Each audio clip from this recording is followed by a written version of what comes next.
madaxweynaha dowladda federaalk Soomaaliya Xasan Sheekh Maxamuud ayaa tacsi waxa uu diray qoyska qaraabada iyo guud ahaan shacabka Soomaaliyeed ee uu ka baxay Allah u naxariistay xildhibaan Cabdiraxmaan Maxamed Cumar Jubba oo ka mid ah xildhibaanada golaha shacabka baarlamaanka 11aad ee Jamhuuriyadda Federaalk Soomaaliya.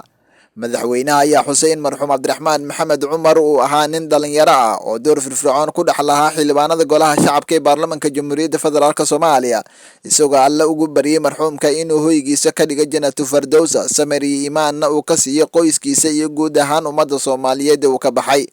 dhankiisa gudoomiyaha golaha shacabka baarlamaanka Jamhuuriyadda Federaalk Soomaaliya Sheekh Aadan Maxamed Nuur Sheekh Aadan Madoobe ayaa tacsi tiiraanyin leh waxa uu diray ehelkii dhammaan ummadda Soomaaliyeed geerida ku timid Allah u naxariistay xildhibaan Cabdiraxmaan Maxamed Cumar Jubba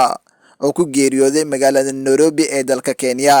gudoomiye Sheekh Aadan Maxamed Nuur Sheekh Aadan Madoobe ayaa Allah ugu bariyay marxuumka inuu jannadiisa Firdawsa ka waraabiyo, samir iyo iimaanna uu ka siiyo qoyskiisa, xildhibaanada golaha shacabka iyo guud ahaan ummadda Soomaaliyeed.